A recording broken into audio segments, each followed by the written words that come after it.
ಗ್ರಾಮ ಪಂಚಾಯತ್ ಸದಸ್ಯನ ಮೇಲೆ ಫೈರಿಂಗ್ ಆಗಿದೆ. ಇಸ್ಲಾಂಪುರ ಗ್ರಾಮದಲ್ಲಿ ಅಪರಿಚಿತರಿಂದ ಗುಂಡಿನ ದಾಳಿ ನಡೆದಿದೆ. ಗ್ರಾಮ ಪಂಚಾಯತ್ ಸದಸ್ಯ ಸಲೀಂ ಮೇಲೆ ಏಕಾಏಕಿ ಫೈರಿಂಗ್ ಆಗಿದೆ.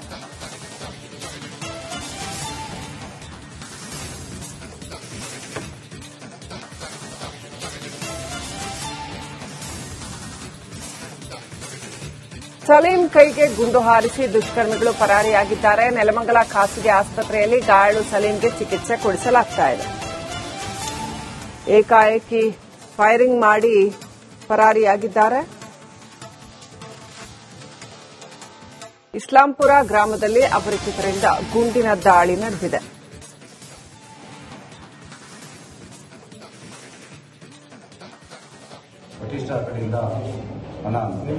ಸಲೀಂ ಪಾಷ ನಮ್ಮ ಟೌನ್ ಅಲ್ವಾ? ಈಗ ಅಲ್ಲಿ ಗನ್ನು ಇದಕ್ಕ ಯಾರು ಅಂತ ಗೊತ್ತಿಲ್ಲ. ಅದೇ ಅವನಿಗೆ ಅಷ್ಟು ಹೇಳ್ತಾ ಮುಬಾರಕ್ ಬಟಿಸ್ಟಾ ಕಡೆಯಿಂದ ಹಣ ಸಲೀಂ ಪಾಷ ನಮ್ಮ ಟೌನ್ ಅಲ್ವಾ? ಈಗ ಅಲ್ಲಿ ಗನ್ನು ಇದಕ್ಕ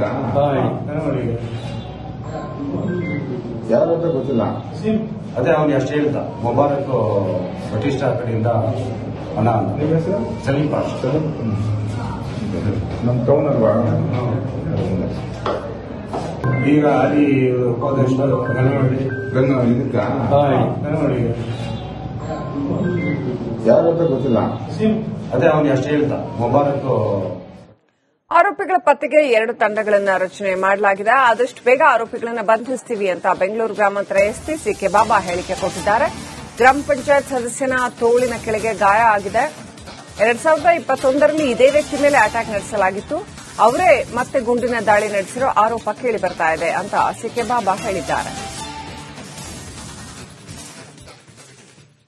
ಇಂದು ಸಾಯಂಕಾಲ ನಮ್ಮ Nelamangala rural police station limits ಅಲ್ಲಿ ಇರುವಂತಹ ಒಂದು ಇಸ್ಲಾಂಪುರ ಏರಿಯಾದಲ್ಲಿ ಇರುವಂತ ಒಂದು ಮಟನ್ ಅಂಗಡಿ ಇದೆ. ಅಲ್ಲಿ ಇವತ್ತು ಇವತ್ತು ವಿಕ್ಟಿಮ್ ಇದ್ದಾರೆ. ಇದರಲ್ಲಿ ಸಲೀಂ ಪಾಷಾ ಅಂತ 51 ವರ್ಷ.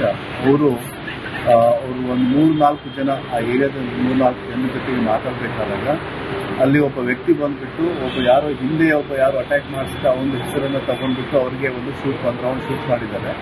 ಅದು ಅವರು ಅಂಡರ್ ಆರ್ಮ್ಸ್ ಮತ್ತೆ ಇದಕ್ಕೆ ರಿಬ್ ಹತ್ರ ಆಗಿದೆ. ಮೈನರ್ ಇಂಜುರಿ ಇದೆ, ಜಾಸ್ತಿ ಇದು ಆಗಿಲ್ಲ ಇದರಲ್ಲಿ. ಬಟ್ ಯಾವುದಕ್ಕೂ ಇವಾಗ ಇಮಿಡಿಯೇಟ್ ಆಗಿ ಅವರಿಗೆ ಫಸ್ಟ್ ಅಲ್ಲಿ ನೆಲಮಂಗಲ ಹಾಸ್ಪಿಟಲ್. ಈ ವಿಚಾರಕ್ಕೆ ಸಂಬಂಧಪಟ್ಟಂತೆ ಇನ್ನಷ್ಟು ಅಪ್ಡೇಟ್ ಪಡ್ಕೊಳ್ಳೋಣ. ನಮ್ಮ ಪ್ರತಿನಿಧಿ ಧ್ರುವ ಲೈವ್ ಕನೆಕ್ಟ್ ಆಗಿದ್ದಾರೆ. ಧ್ರುವ, ಇದಕ್ಕಿದ್ದಾಗೆ ಆ ವ್ಯಕ್ತಿಯ ಮೇಲೆ ಫೈರಿಂಗ್ ಆಗಿರ್ತಕ್ಕಂಥದ್ದು. ಈ ಹಿಂದೆ 2021ರಲ್ಲಿ ಕೂಡ ಇದೇ ವ್ಯಕ್ತಿಯ ಮೇಲೆ ಫೈರಿಂಗ್ ಆಗಿತ್ತು ಅಂತ. ಯಾವ ಕಾರಣಕ್ಕೋಸ್ಕರ 2021ರಲ್ಲಿ ಫೈರಿಂಗ್ ಆಗಿತ್ತು? ಏನಿದು ಒಟ್ಟು ಘಟನೆ?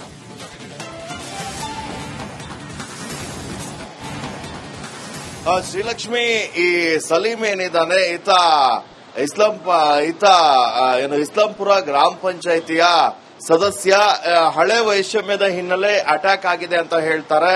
ನಿನ್ನೆ ಸಂಜೆ ಆತ ಮಟನ್ ಅಂಗಡಿಯ ಮುಂದೆ ಕೂತಿದ್ದಂತ ಸಂದರ್ಭದಲ್ಲಿ ಬೈಕ್ನಲ್ಲಿ ಬಂದಂತಹ ದುಷ್ಕರ್ಮಿಗಳು ಒಂದು ಸುತ್ತಿನ ಗುಂಡನ್ನ ಹಾರಿಸಿದ್ದಾರೆ. ಅವರ ತೋಳಿನ ಕೆಳಭಾಗದಲ್ಲಿ ಗುಂಡು ತಗಲಿದೆ. ಆದ್ರೆ ಸದ್ಯ ಈಗ ಪ್ರಾಣಾಪಾಯದಿಂದ ಪಾರಾಗಿದ್ದು ಖಾಸಗಿ ಆಸ್ಪತ್ರೆಯಲ್ಲಿ ಅವರಿಗೆ ಚಿಕಿತ್ಸೆಯನ್ನ ಕೂಡ ನೀಡಲಾಗ್ತಾ ಇದೆ. ಈಗ ನೆಲಮಂಗಲ ಗ್ರಾಮಾಂತರ ಪೊಲೀಸ್ ಠಾಣೆಯಲ್ಲಿ ಆರ್ಮ್ಸ್ ಆಕ್ಟ್ ಹಾಗೆ ಕೊಲೆ ಯತ್ನ ಅಡಿ ಕೇಸನ್ನ ಕೂಡ ದಾಖಲು ಮಾಡಲಾಗಿದೆ. ಈಗ ಪೊಲೀಸರು ತನಿಖೆಯನ್ನ ನಡೆಸುವಂತಹ ಸಂದರ್ಭದಲ್ಲಿ ಗೊತ್ತಾಗಿರುವಂತದ್ದು 2021ರಲ್ಲಿ ಈತನ ಮೇಲೆ ಅಟ್ಯಾಕ್ ನಡೆದಿತ್ತು. ಆ ಅಟ್ಯಾಕ್ ನಡೆದಂತಹ ಸಂದರ್ಭದಲ್ಲಿ ಮಾಡಿದಂತಹ ಆರೋಪಿಗಳೇ ಮತ್ತೆ ಅಟ್ಯಾಕ್ ಮಾಡಿದ್ದಾರೆ ಅನ್ನುವಂಥದ್ದು ಈಗ ಮೇಲ್ನೋಟಕ್ಕೆ ಗೊತ್ತಾಗ್ತಾ ಇದೆ. ಇದು ಈ ಹಿಂದೆ ನಡೆದಂತಹ ಗಲಾಟೆಗೆ ಈಗ ಯಾಕೆ ಈ ರೀತಿ ಆಯ್ತು ಅನ್ನುವಂಥದ್ದನ್ನ ಕೂಡ ಪೊಲೀಸರು ತನಿಖೆಯನ್ನ ನಡೆಸ್ತಾ ಇದ್ದಾರೆ. ಸದ್ಯ ಈತ ಆಸ್ಪತ್ರೆಯಲ್ಲಿ ದಾಖಲಾಗಿರುವಂತಹ ಗ್ರಾಮ ಪಂಚಾಯತಿ ಸದಸ್ಯನ ಹೇಳಿಕೆಯನ್ನ ದಾಖಲಿಸಿಕೊಳ್ಳುವಂತಹ ಕೆಲಸವನ್ನ ಕೂಡ ಪೊಲೀಸರು ಮಾಡಿದ್ದಾರೆ. ಆರೋಪಿಗಳಿಗಾಗಿ ವಿಶೇಷ ತಂಡವನ್ನ ರಚನೆ ಮಾಡಿ ಹುಡುಕಾಟವನ್ನ ಕೂಡ ನಡೆಸ್ತಾ ಇದ್ದಾರೆ. ಶ್ರೀಲಕ್ಷ್ಮಿ, ಥ್ಯಾಂಕ್ ಯು ಧ್ರುವ, ಡೀಟೇಲ್ಸ್ಗಾಗಿ.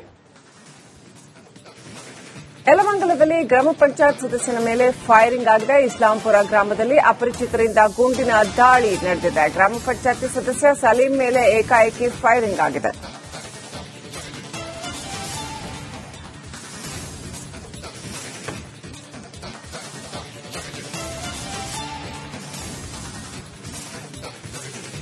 ಸಲೀಂ ಕೈಗೆ ಗುಂಡು ಹಾರಿಸಿ ದುಷ್ಕರ್ಮಿಗಳು ಪರಾರಿಯಾಗಿದ್ದಾರೆ. ನೆಲಮಂಗಲ ಖಾಸಗಿ ಆಸ್ಪತ್ರೆಯಲ್ಲಿ ಗಾಯಾಳು ಸಲೀಂಗೆ ಚಿಕಿತ್ಸೆ ಕೊಡಿಸಲಾಗ್ತಾ ಇದೆ. ಏಕಾಏಕಿ ಫೈರಿಂಗ್ ಮಾಡಿ ಪರಾರಿಯಾಗಿದ್ದಾರೆ. ಇಸ್ಲಾಂಪುರ ಗ್ರಾಮದಲ್ಲಿ ಅಪರಿಚಿತರಿಂದ ಗುಂಡಿನ ದಾಳಿ ನಡೆದಿದೆ.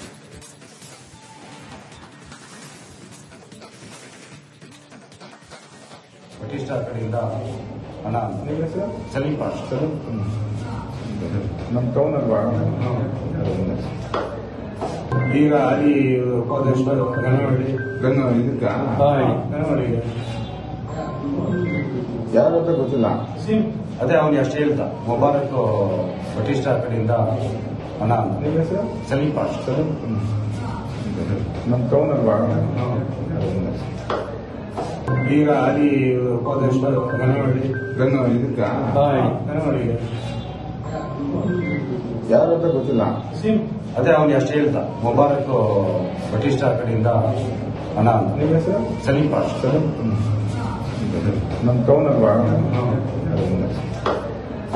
ಈಗ ಅಲ್ಲಿ ಗನವಳ್ಳಿ ಇದಕ್ಕ ಗನವಳ್ಳಿ ಯಾರು ಅಂತ ಗೊತ್ತಿಲ್ಲ. ಅದೇ ಅವನಿಗೆ ಅಷ್ಟೇ ಹೇಳ್ದ ಮುಬಾರಕ್. ಆರೋಪಿಗಳ ಪತ್ತೆಗೆ 2 ತಂಡಗಳನ್ನು ರಚನೆ ಮಾಡಲಾಗಿದೆ. ಆದಷ್ಟು ಬೇಗ ಆರೋಪಿಗಳನ್ನು ಬಂಧಿಸ್ತೀವಿ ಅಂತ ಬೆಂಗಳೂರು ಗ್ರಾಮಾಂತರ ಎಸ್ಪಿ ಸಿಕೆ ಬಾಬಾ ಹೇಳಿಕೆ ಕೊಟ್ಟಿದ್ದಾರೆ.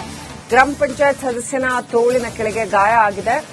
2021ರಲ್ಲಿ ಇದೇ ವ್ಯಕ್ತಿ ಮೇಲೆ ಅಟ್ಯಾಕ್ ನಡೆಸಲಾಗಿತ್ತು. ಅವರೇ ಮತ್ತೆ ಗುಂಡಿನ ದಾಳಿ ನಡೆಸಿರೋ ಆರೋಪ ಕೇಳಿ ಬರ್ತಾ ಇದೆ ಅಂತ ಸಿಕೆ ಬಾಬಾ ಹೇಳಿದ್ದಾರೆ. ಇಂದು ಸಾಯಂಕಾಲ ನಮ್ಮ Nelamangala rural police station limits ಅಲ್ಲಿ ಇರುವಂತಹ ಒಂದು ಇಸ್ಲಾಂಪುರ್ ಏರಿಯಾದಲ್ಲಿ ಇರುವಂತಹ ಒಂದು ಮಟನ್ ಅಂಗಡಿ ಇದೆ. ಅಲ್ಲಿ ಇವತ್ತು ಇವತ್ತು ವಿಕ್ಟಿಮ್ ಇದ್ದಾರೆ. ಇದರಲ್ಲಿ ಸಲೀಂ ಪಾಷಾ ಅಂತ 51 ವರ್ಷ. ಅವರು ಒಂದು 3-4 ಜನ ಆ ಏರಿಯಾದಲ್ಲಿ 3-4 ಜನರ ಜೊತೆಗೆ ಮಾತಾಡಬೇಕಾದಾಗ ಅಲ್ಲಿ ಒಬ್ಬ ವ್ಯಕ್ತಿ ಬಂದ್ಬಿಟ್ಟು ಹಿಂದೆ ಯಾರೋ ಅಟ್ಯಾಕ್ ಮಾಡಿಸಿದ ಒಂದು ಹೆಸರನ್ನು ತಗೊಂಡ್ಬಿಟ್ಟು ಅವ್ರಿಗೆ ಒಂದು ರೌಂಡ್ ಶೂಟ್ ಮಾಡಿದ್ದಾರೆ. ಅದು ಅವರು ಅಂಡರ್ ಆರ್ಮ್ಸ್ ಮತ್ತೆ ರಿಬ್ ಹತ್ರ ಆಗಿದೆ. ಮೈನರ್ ಇಂಜುರಿ ಇದೆ, ಜಾಸ್ತಿ ಇದು ಆಗಿಲ್ಲ ಇದರಲ್ಲಿ. ಬಟ್ ಯಾವುದಕ್ಕೂ ಇವಾಗ ಇಮಿಡಿಯೇಟ್ ಆಗಿ ಅವರಿಗೆ ಫಸ್ಟ್ ಅಲ್ಲಿ ನೆಲಮಂಗಲ ಹಾಸ್ಪಿಟಲ್. ಈ ವಿಚಾರಕ್ಕೆ ಸಂಬಂಧಪಟ್ಟಂತೆ ನೆಕ್ಸ್ಟ್ ಅಪ್ಡೇಟ್ ಪಡ್ಕೊಳ್ಳೋಣ. ನಮ್ಮ ಪ್ರತಿನಿಧಿ ಧ್ರುವ ಲೈವ್ ಕನೆಕ್ಟ್ ಆಗಿದ್ದಾರೆ. ಧ್ರುವ, ಇದಕ್ಕಿದ್ದಾಗೆ ಆ ವ್ಯಕ್ತಿಯ ಮೇಲೆ ಫೈರಿಂಗ್ ಆಗಿರ್ತಕ್ಕಂಥದ್ದು ಈ ಹಿಂದೆ 2021ರಲ್ಲಿ ಕೂಡ ಇದೇ ವ್ಯಕ್ತಿಯ ಮೇಲೆ ಫೈರಿಂಗ್ ಆಗಿತ್ತು ಅಂತ. ಯಾವ ಕಾರಣಕ್ಕೋಸ್ಕರ 2021ರಲ್ಲಿ ಫೈರಿಂಗ್ ಆಗಿತ್ತು? ಏನಿದು ಒಟ್ಟು ಘಟನೆ?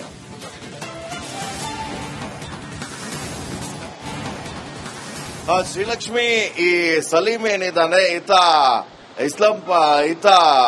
ಇಸ್ಲಾಂಪುರ ಗ್ರಾಮ ಪಂಚಾಯಿತಿಯ ಸದಸ್ಯ. ಹಳೆ ವೈಷಮ್ಯದ ಹಿನ್ನೆಲೆ ಅಟ್ಯಾಕ್ ಆಗಿದೆ ಅಂತ ಹೇಳ್ತಾರೆ. ನಿನ್ನೆ ಸಂಜೆ ಆತ ಮಟನ್ ಅಂಗಡಿಯ ಮುಂದೆ ಕೂತಿದ್ದಂತಹ ಸಂದರ್ಭದಲ್ಲಿ ಬೈಕ್ನಲ್ಲಿ ಬಂದಂತಹ ದುಷ್ಕರ್ಮ